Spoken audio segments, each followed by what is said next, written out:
નમસ્કાર દોસ્તો, VB news digital ચેનલમાં તમારું સ્વાગત છે। દેશ, દુનિયા અને ગુજરાતના તાજા મોટા અને સૌથી મહત્વપૂર્ણ સમાચાર જાણીએ। કચ્છમાં કાશ્મીર જેવો માહોલ, 3.8 ડિગ્રી સાથે નલિયા રાજ્યનું સૌથી ઠંડુ શહેર, વાહનો પર જામી બરફની ચાદર। ગુજરાતમાં ઉત્તર તરફથી ફૂંકાતા બર્ફીલા પવનોને કારણે સમગ્ર રાજ્યમાં ઠંડીનું મોજું ફરી વળ્યું છે। ખાસ કરીને સરહદી જિલ્લા કચ્છમાં હાડ થીજાવતી ઠંડી પડી રહી છે। રવિવારે 11મી જાન્યુઆરીએ કચ્છના નલિયામાં લઘુત્તમ તાપમાન ગગડીને 3.8 ડિગ્રી સેલ્સિયસ નોંધાયું છે, જે ચાલુ સિઝનનું સૌથી નીચું તાપમાન છે। પાટણના હારીજમાં અકસ્માત, એક્ટિવા ચાલકને બચાવવા જતા બસ પલટી, 2 લોકોના મોત, અનેકને ઈજા। પાટણ જિલ્લાના હારીજ ચાણસ્મા હાઈવે પર લક્ઝરી બસ પલટી મારી જતા 2 લોકોના મોત થયા છે, જ્યારે 18 લોકોને ઈજા પહોંચતા પહેલા હારીજની સરકારી રેફરલ હોસ્પિટલ બાદ વધુ સારવાર માટે પાટણની જનતા હોસ્પિટલમાં દાખલ કરવામાં આવ્યા છે। એક્ટિવા સવાર આડો ઉતરતા આ અકસ્માત સર્જાયો હતો। બસ ચાલકે તેને બચાવવાનો પ્રયત્ન કર્યો હતો, જેથી રોડની સાઈડમાં લક્ઝરી બસ ઉતરી ગઈ હતી। અમદાવાદ મેમ્કો પાસેના અંબિકા એસ્ટેટની એક ફેક્ટરીમાં આગ, ફાયર બ્રિગેડનો કાફલો ઘટના સ્થળે, અનેક ફસાયાની આશંકા।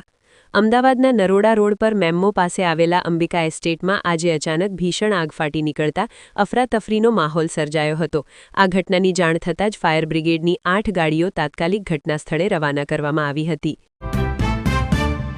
જામનગરના સિટી એ ડિવિઝન પોલીસ સ્ટેશનના ઇંગ્લિશ દારૂના કેસમાં 7 મહિનાથી નાસ્તો ફરતો આરોપી પકડાયો। જામનગરના સિટી એ ડિવિઝન પોલીસ મથકમાં આજથી 7 મહિના પહેલા ઇંગ્લિશ દારૂ અંગેનો એક કેસ કરવામાં આવ્યો હતો, જે કેસમાં દિગ્વિજય પ્લોટ શેરી નંબર 54માં રહેતા સતીશ ઉર્ફ રાધે જેઠાલાલ મંગેને ફરારી જાહેર કર્યો હતો અને ઉપરોક્ત આરોપી છેલ્લા 7 મહિનાથી નાસ્તો ફરતો રહ્યો હતો। વડોદરા ભારત ન્યૂઝીલેન્ડ મેચની ટિકિટોનું કાળાબજાર કરતું રેકેટ ઝડપાયું। વડોદરા ભારત અને ન્યૂઝીલેન્ડ વચ્ચે રમાનારી મેચના ગણતરીના કલાકો બાકી છે, ત્યારે ક્રિકેટ રસિકોની મજબૂરીનો ફાયદો ઉઠાવી ટિકિટોના 5 ગણા ભાવ વસૂલતા 2 યુવકોને વડોદરા ક્રાઇમ બ્રાન્ચે ઝડપી પાડ્યા છે। પોલીસે આરોપીઓ પાસેથી કુલ 17 ટિકિટો જપ્ત કરી કાયદેસરની કાર્યવાહી હાથ ધરી છે। જિલ્લાના 1428 માછીમારોનું વાર્ષિક 2000 મેટ્રિક ટનનું મત્સ્ય ઉત્પાદન, સરકારી સહાય મર્યાદિત। ભાવનગરની આર્થિક જીવાદોરીમાં અલંગ અને ખેતીવાડી મુખ્ય છે, જ્યારે હીરા ઉદ્યોગ મંદીમાં ફસાયો છે। જ્યારે 152 કિલોમીટરનો મસમોટો દરિયાકાંઠો હોવા છતાં મત્સ્ય ઉદ્યોગ મૃતપાય હાલતમાં જોવા મળે છે। જિલ્લાના 1428 માછીમારો દ્વારા વાર્ષિક 2000 મેટ્રિક ટનનું હાલ ઉત્પાદન છે, પરંતુ જે cold storage, processing plant, boat landing સેન્ટરો વિકસાવાય તો આ ઉદ્યોગને પણ ગતિ મળી શકે તેમ છે। નડિયાદ ડિવિઝનની 275 એસટી બસો સોમનાથ મોકલતા મુસાફરો રજલ્યા। સોમનાથમાં સ્વાભિમાન પર્વ કાર્યક્રમમાં માનવ મેદની એકઠા કરવા માટે નડિયાદ એસટી ડિવિઝનની 275 એસટી બસો મોકલવામાં આવી છે, જેના કારણે આજે નડિયાદ શહેર ખેડા જિલ્લામાં અનેક એસટીના લૂંટ રદ કરાતા વિદ્યાર્થીઓ અને મુસાફરો રજડી પડ્યા હતા। ડેપોમાં મોટી સંખ્યામાં લોકોનો આજે ધસારો જોવા મળ્યો હતો અને મુસાફરો ખાનગી વાહનોનો સહારો લેવા મજબૂર બન્યા હતા। ગાંધીનગરના જૂના સેક્ટરોમાંથી ટાઇફોઇડના વધુ 13 કેસ મળ્યા।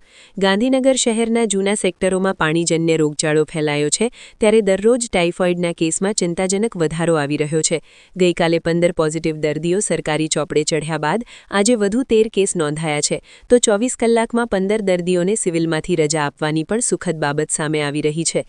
છેલ્લા એક દિવસમાં અસરગ્રસ્ત વિસ્તારમાં મળી આવેલા 5 લીકેજ શોધીને તેને રિપેર કરવામાં આવ્યા છે। પાટણ નગરમાં વડાપ્રધાનની મુલાકાતને લઈને 2000 પોલીસ ખડેપગે રહેશે। તારીખ 11 અને 12મીએ વડાપ્રધાનની ગાંધીનગરમાં ઉપસ્થિતિને લઈને ચકલું પણ ફરકે નહીં તેવો સુરક્ષા બંદોબસ્ત ગોઠવાયો છે। તેમાં આઈપીએસ 10, ડીવાયએસપી 20, પીઆઈ 50, પીએસઆઈ 100 અને મહિલા સહિત 1800 પોલીસ કર્મચારીઓને ખડેપગે નાખવામાં આવશે। દરમિયાન તારીખ 11મીએ ગાંધીનગરમાં મહાત્મા મંદિર સુધીના મેટ્રો રેલના ફૂલ રૂટનો પ્રારંભ પણ વડાપ્રધાનની મુસાફરી સાથે થશે। એસબીઆઈના 1.97 કરોડના હોમ લોન કાઉચાળમાં સુરતથી લોન એજન્ટ પકડાયો। ઇલોરા પાર્કની સ્ટેટ બેંક ઓફ ઇન્ડિયાની હોમ લોન વિભાગની શાખા દ્વારા 6 બોગસ લોન ધારકોને 1.97 કરોડની લોન આપવાના કાઉચાળમાં ક્રાઇમ બ્રાન્ચે વધુ એક આરોપીને સુરતથી ઝડપી પાડ્યો છે। ભારત ન્યૂઝીલેન્ડ મેચને પગલે ટ્રાફિક જામની દહેશત થા વડોદરા શહેરના 1300 પોલીસ જવાનોનો બંદોબસ્ત। ભારત ન્યૂઝીલેન્ડ વચ્ચે ક્રિકેટ મેચને પગલે હાઇવે પર ટ્રાફિક જામની દહેશત હોવાથી પોલીસ દ્વારા જુદી જુદી એજન્સીઓને સાથે રાખીને એક્શન પ્લાન બનાવવામાં આવ્યો છે. પતંગ રસિયાઓ ખુશખુશાલ. ઉત્તરાયણ અને તેના પછીના દિવસે પવન અનુકૂળ રહેશે. જાણી લો આગાહી. ઉત્તરાયણને આડે હવે 3 દિવસ બાકી છે, ત્યારે હવામાન વિભાગ અને હવામાન નિષ્ણાંત દ્વારા ઉત્તરાયણમાં સાનુકૂળ પવન રહેશે તેવું અનુમાન કરવામાં આવી રહ્યું છે, જો કે કડકડતી ઠંડી રંગમાં ભંગ પાડી શકે છે. બુટલેગરોની ઉત્તરાયણ બગડી. છાણીમાંથી બીજા દિવસે દારૂ ભરેલા કન્ટેનર સહિત 50 લાખની મત્તા પકડાઈ. વડોદરાના છાણી વિસ્તારમાં સતત બીજે દિવસે દારૂનો મોટો કેસ મળી આવતા બુટલેગરોની ઉત્તરાયણ બગડી છે. ગઈકાલે 50 લાખના દારૂનો કેસ થયા બાદ આજે વડોદરાના છાણી વિસ્તારમાંથી વધુ એક દારૂનો મોટો જથ્થો મળી આવ્યો છે. જેતપુરમાં ડબલ મર્ડરથી ખળભળાટ. શંકાશીલ પતિએ પત્નીની હત્યા કરી. અન્ય એક મહિલાની ચાદરમાં લપેટાલી લાશ મળતા ચકચાર. રાજકોટ જિલ્લાના જેતપુરમાં કાયદો અને વ્યવસ્થાની સ્થિતિ જાણે કથળી હોય તેમ છેલ્લા 12 કલાકમાં હત્યાની 2 ચોંકાવનારી ઘટનાઓ સામે આવી છે.